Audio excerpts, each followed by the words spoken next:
Hi, I'm Professor Mandeep Dhami. I'm a professor in decision psychology here at the Department of Psychology at Middlesex University, and I specialise in how people make judgments and decisions. Well, micro business owners face many different types of decisions like we all do.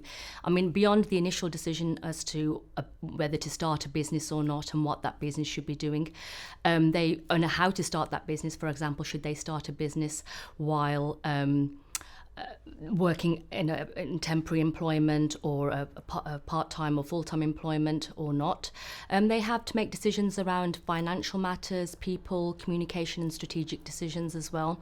So for example, from a money perspective, they have to decide about the pricing of their products and services. They have to think about how to make decisions about how much money to borrow and who to borrow from, and also in making investment decisions. And from a people perspective, they have to think about who to hire, who to fire, who to promote. And from a communication perspective, they have to make decisions around advertising and marketing of their products and services. And micro business owners also need to make strategic decisions. And so that's decisions about products and service development, expansion and diversification. I think what's really important is that micro business owners learn to differentiate between the different types of decisions that they make. So know that when they're making a choice amongst alternatives versus when they're making a judgment on one option. The field of decision sciences existed for over 70 years, and it's what we call a interdisciplinary field. So that means there are experts from many different areas, in particular psychology and economics, that have come together to understand how people make judgments and choices. What we do know is our ability to make decisions is based and relies on our basic cognitive processes, so our ability to attend to information, to remember information and to process that information. Decision making is a dynamic skill, which is good because it means that we can improve it over time. And so decision scientists come together and they ask three types of questions. How should people be making decisions? How do people actually make decisions? And how can we improve people's decision making ability? Yes, so micro business owners can make decisions using very different types of decision strategies, and each one has advantages and disadvantages. So one strategy is what I call an intuitive approach, and that means you're making decisions based on your emotion or gut instinct. Now, the advantage of that is that you can make decisions fairly rapidly, and also with little requirement to get information to help you make a decision. But the disadvantage of being intuitive is that you may be too hasty or impulsive in your decision making. Your decisions might be unduly influenced by how you feel at the time, so your emotions. Your decisions may be biased and inconsistent. And you also might find it very difficult to explain how you made a decision, not only to yourself, but to other people as well. Another approach that micro business owners might use to make decisions is what I call a social approach. So they may follow the example of others, so the decisions that other people have made in their sector, for example, or they may make decisions following social norms and expectations. The advantage of this type of social approach is that it's easy for other people to accept the decision you've made because it's similar to other decisions. But the disadvantage is that you might be unduly influenced by peer pressure and those decisions may be biased. And also you may find it very difficult to understand and explain how those decisions were made because you didn't make the initial decision, you simply copied the decisions of others. A third approach that micro business owners might use to make decisions is what I call an information-based and reasoned approach. So this means that the micro business owner is collecting independent information, doing research, getting advice from experts, maybe even seeking advice from family and peers, listing the pros and cons of different options, and weighing up the likelihood and consequences of different outcomes, and also reflecting on the outcome of past decisions. So this is an information-based and reasoned approach. It also, however, has advantages and disadvantages. So one of the advantages is because it's a reasoned approach, you're able to justify and explain your decision making. But the disadvantage is you may not have enough information to make your decision, or you might end up having too much information. You might rely on one source of information, and the information may be inaccurate or biased or unreliable, and you may not realize that. And you may not even understand the information you have. Or you might have the information, but you don't know how to put it together, so you end up ignoring some information. And also, gathering information to help you make a decision can be time-consuming and resource-intensive. And obviously, if you use this type of approach, even though it can help you make a reasoned and justifiable decision, it means that your decision making is a little bit slower. Yes, well, I can give you lots of specific tips and also some general tips. So from the specific standpoint, let's think about tips for making rational choices. So I would say when you're choosing amongst alternatives and you have criteria, you should focus on the information that helps you differentiate between the alternatives, okay? So don't focus on the information that won't help you differentiate between the options. So imagine if you're trying to figure out which piece of equipment to buy and you're choosing between equipment A and equipment B, and your criteria are how much it costs, the quality of the equipment, and how much maintenance it requires. If the quality of the two pieces of equipment is identical, say they're both high quality, then you shouldn't focus on quality because that doesn't help you differentiate between the two options. You should focus on the difference in the cost and the maintenance of the two options. So that's one tip for making a rational choice. Another tip for making a rational choice is making sure that you're consistent in your preferences and in your choices.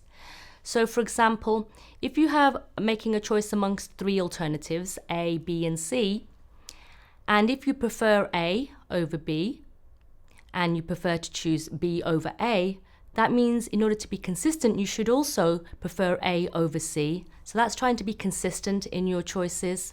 Another tip to make rational choices is making sure that your choice is not affected by the way an alternative or an option is presented or framed. So for example, if someone says to you investment A has a 1% chance of failure and investment B has a 99% chance of success, that's essentially the same thing. And another tip in terms of making choices is be prepared to take risks and gambles. So you should prefer a gamble between the best and worst outcome over a sure intermediate outcome if the odds or the chances of the best outcome are good enough. Okay, so be prepared to take risks and gamble. Now, I can also give you some tips when we think about how you make judgments under risk. In order to make a judgment, and there are potential risks associated with that judgment, the first thing to do is to list the pros and cons or the benefits and drawbacks of a particular course of action. So maybe in terms of whether you want to diversify or not into a particular area. And then weigh the pros and cons or those benefits and drawbacks in terms of how important they are to you and your business. Okay, how important is it for you to obtain the benefit of diversification? How important is it for you to avoid any loss or drawback associated with diversification? And then estimate or think about the likelihood of getting those benefits and the likelihood of experiencing those drawbacks. And then the next thing to do is weigh up the benefits and the importance of the benefits with the likelihood of those benefits and the importance of those drawbacks and the likelihood of those drawbacks, and balance them out. So you end up choosing the option that is basically higher in terms of the benefits associated with it and the likelihood of the benefits. Now, a tip for calculating the chance or probability of, say, for example, a negative event occurring that might impact your business, such as a pandemic or a recession or a war that might influence the economy. How do you think about these things? So you could start off with a prior probability or the likelihood of these negative events happening that might threaten your business. You might think about a best guess, or even start off with a 50%, or if something negative has happened in the past, the likelihood, for example, of a recession. You might think about how often that happens. And then what's important is to update the likelihood or the probability after you've received relevant information. What you need to watch out for is judging the likelihood or probability of these negative events simply by what comes to mind first or what comes to mind most vividly. And also, you need to think about not anchoring too much on an initial value that someone's given you and adjusting insufficiently from there when you're thinking about likelihoods or probability of a negative event. Yes, unfortunately, there are many factors that can impede a micro business owner's ability to make good decisions. So one of them micro business owners will recognize very quickly is this fatigue. So you're overworked, you're trying to run a business, you're working on your own perhaps, so you have a lack of sleep, and that can affect how you think about information, how you can make decisions. Another factor is stress. Because you're running your own business, you may have little opportunity to rest and a little downtime.